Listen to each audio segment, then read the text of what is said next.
Who needs Jesus? Maybe nobody, maybe everybody, maybe it deserves another look. And in this new series, I want to get that conversation started with you. Welcome to Journey at Home. I am Matt. If it's your first time, thanks for tuning in. Whether you follow Jesus, don't believe in Jesus, or maybe you land somewhere in between, we want to create content that helps you live a better life. So hit that subscribe button, hit that bell for notifications, so you'll stay up to speed on all this content.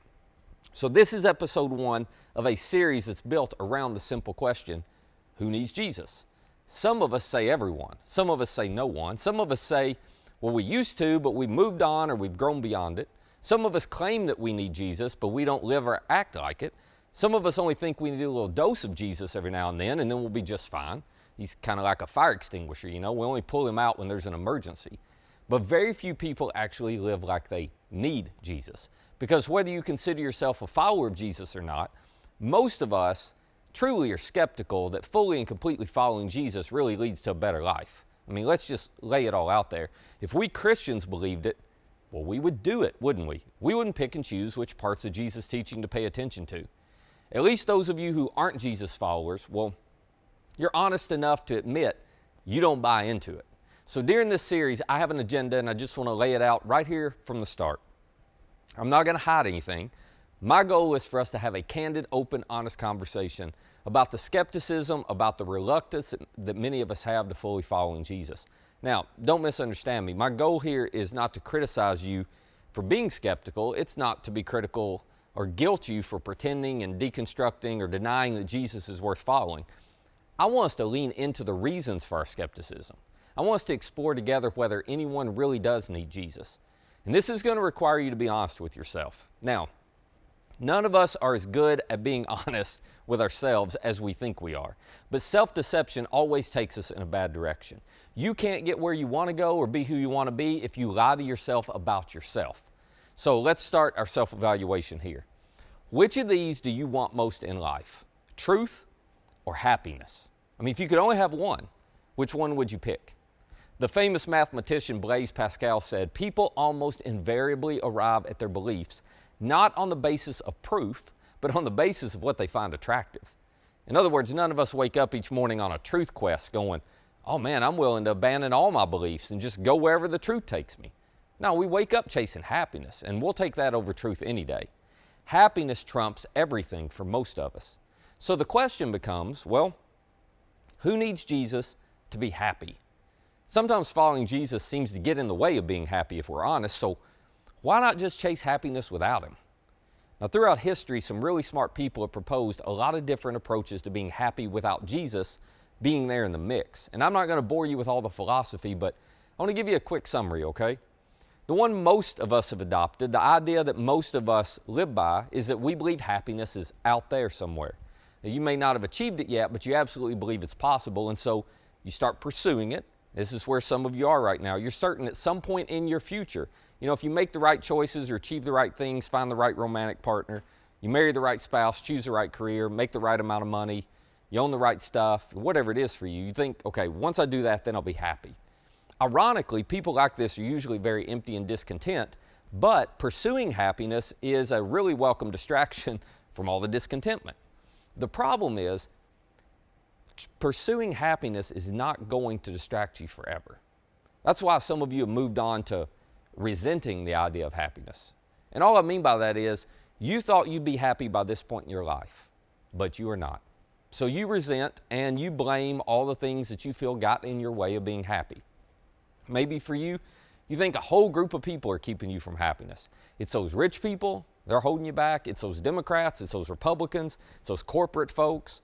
Or maybe it's more personal for you. It's your spouse, it's your ex who's keeping you from being happy. It's your boss, your parents, your kids, they're blocking your happiness. So the resentment builds up until we're ready to move those people out of the way in our lives, right? And now you're relentlessly driving for happiness. You're driven to get a better spouse, a better job, better income, better home, a vacation home, a nicer vehicle, because happiness has got to be right there at the next level. It's got to be right there at the next upgrade. Psychologists call this speeding up the happiness treadmill. When you're on a treadmill, a change of speed doesn't translate to a change of location. It just wears you out faster. And some of you have been chasing happiness so fast and so hard that you're wearing yourself out, which eventually leads you to the stage where you begin despairing happiness.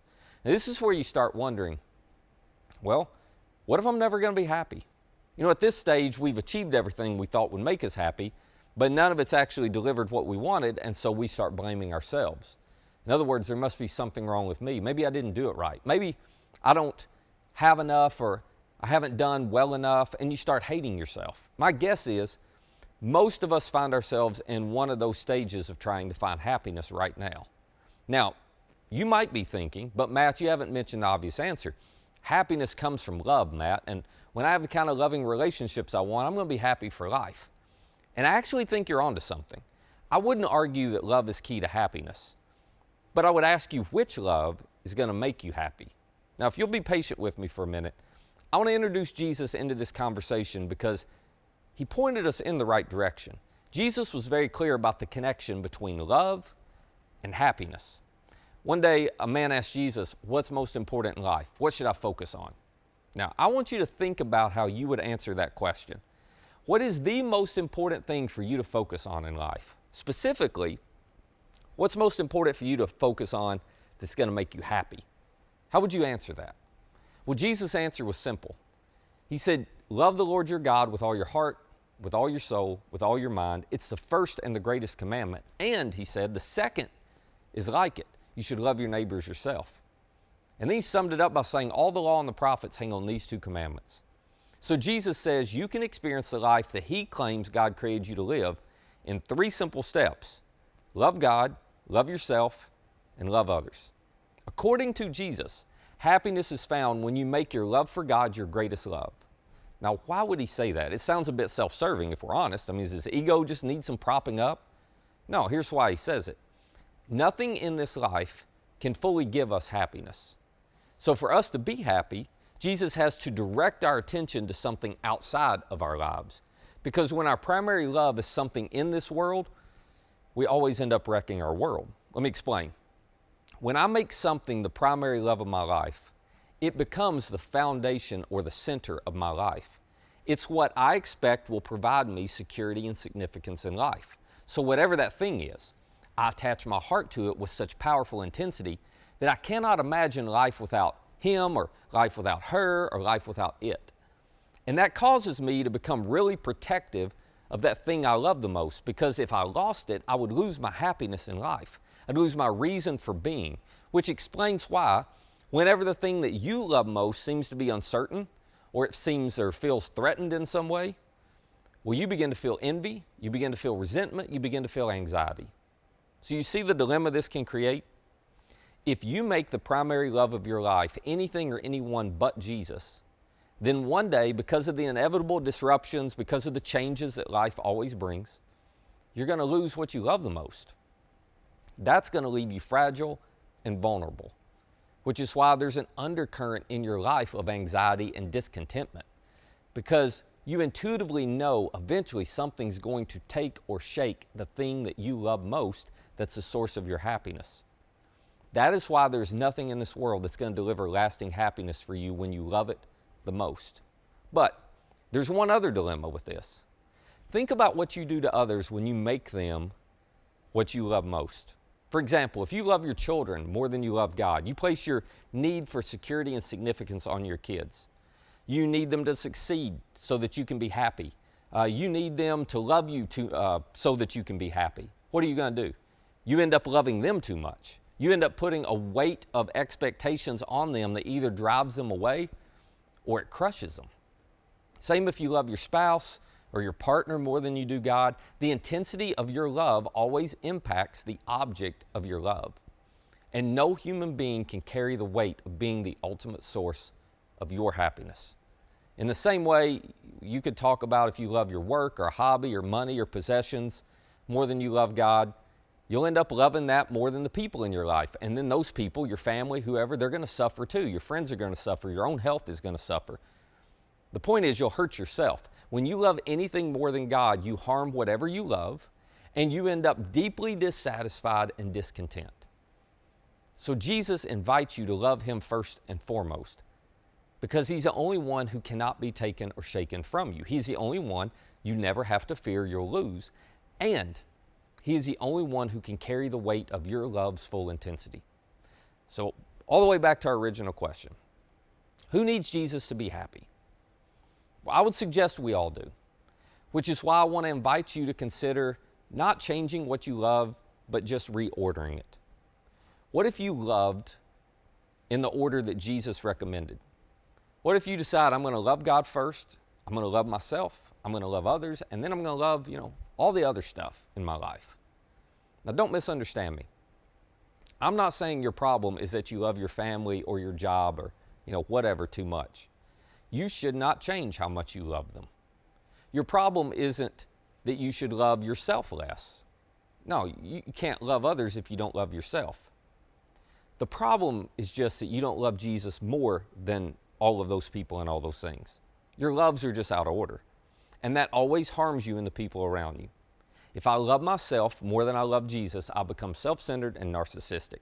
If I love others more than I love Jesus, I crush them with the weight of the needs that they can never meet. It only works when you love Jesus most. So how do you do that?